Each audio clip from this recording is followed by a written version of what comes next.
Hai teman-teman semua, selamat siang. Perkenalkan, nama saya Rizdo Esi Umbing. Saya mahasiswi di Universitas Maritim Raja Ali Haji atau Umrah.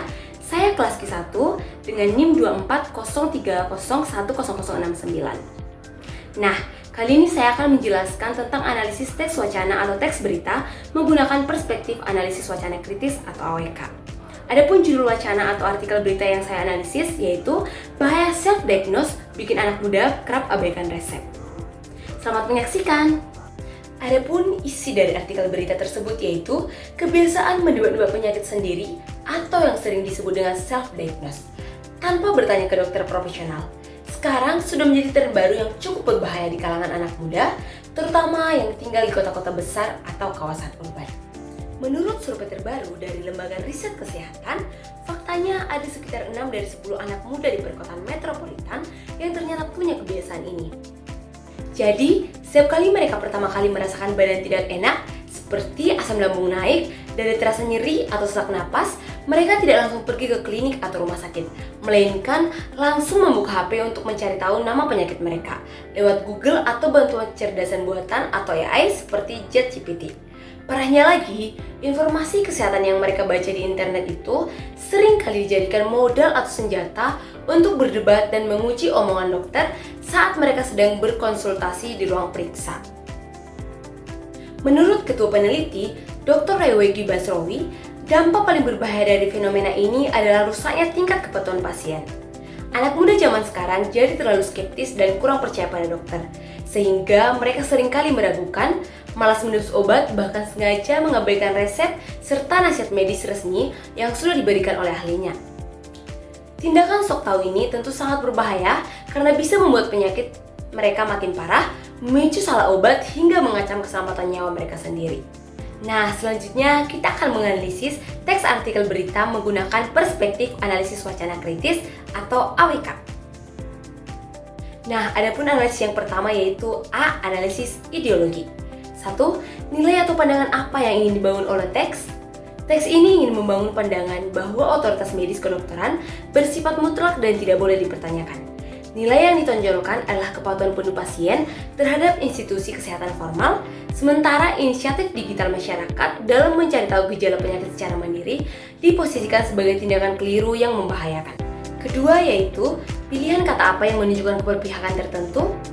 Teks menggunakan kata-kata bermuatan negatif untuk menghakimi tindakan pasien, serta pilihan bahasa kasual dari narasumber yang cenderung meremehkan literasi digital anak muda.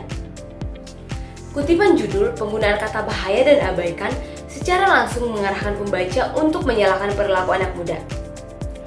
Kutipan isi berita, hal ini diperkuat oleh pernyataan Ketua Dr. Rewegi Basrowi di dalam teks. Di sini teman-teman kita lihat hasil self-diagnose itu nggak akan kemana-mana, berakhir dengan pengabaian rekomendasi dokter. Analisis pilihan kata, frasa enggak akan kemana-mana, menunjukkan bias media yang berpihak pada dokter dan memposisikan riset mandiri pasien sebagai hal yang sia-sia.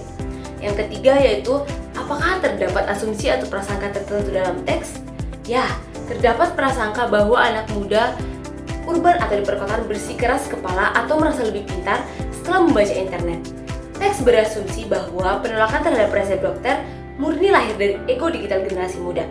Media mengabaikan faktor ekonomi atau sistematik lainnya, seperti asumsi bahwa semua orang memiliki biaya untuk langsung ke dokter, atau kemungkinan bahwa pasien mencari alternatif karena komunikasi oknum dokter di fasilitas kesehatan kurang memuaskan. Bagian analisis yang kedua yaitu B. Analisis relasi kekuasaan. 1. Siapa aktor yang dominan dalam teks? Aktor yang dominan adalah pakar kesehatan dan institusi riset medis yang secara spesifik diwakili oleh Health Collaborative Center. Kedua yaitu siapa yang diberi ruang berbicara? Ruang berbicara sepenuhnya diberikan kepada pihak otoritas medis. Seluruh narasi, argumen, dan konklusi dalam artikel dibangun berdasarkan hasil pemaparan studi ilmiah dari para peneliti kesehatan dalam diskusi yang digelar di Jakarta. Siapa yang tidak diberi ruang berbicara? Kelompok anak muda urban atau anak muda di perkotaan, bahkan pasien sama sekali tidak diberi ruang untuk berbicara. Mereka hanya diposisikan secara pasif sebagai objek penelitian. Pembaca tidak mendapatkan penjelasan langsung dari sisi pasien mengenai alasan mengapa mereka sampai mengabaikan resep dokter, apakah karena terkendala biaya penebusan obat, atau karena merasa kurang didengar saat berkonsultasi. 4. Kelompok mana yang diuntungkan atau dirugikan?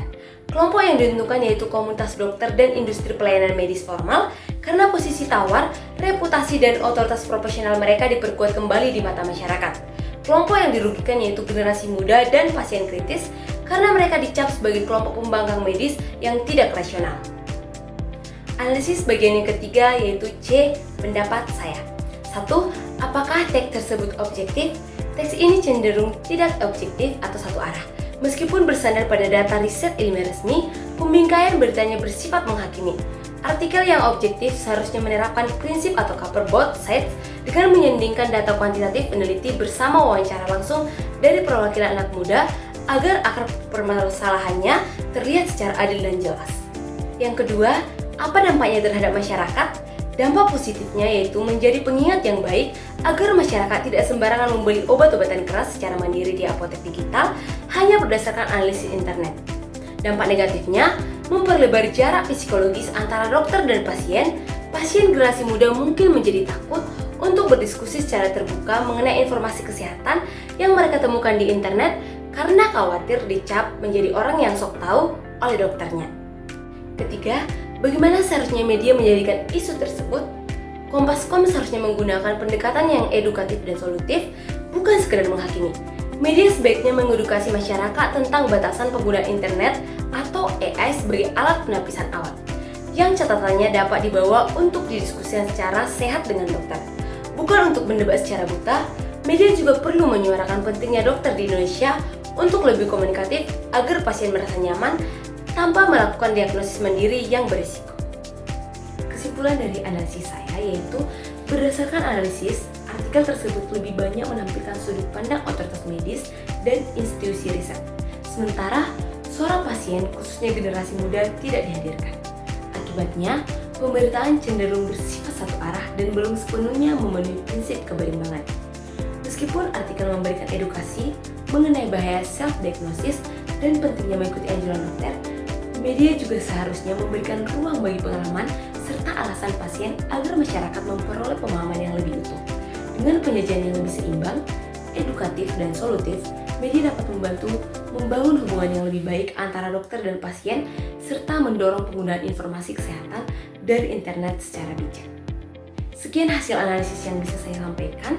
Semoga bermanfaat. Sekian dan terima kasih, dan sampai berjumpa kembali.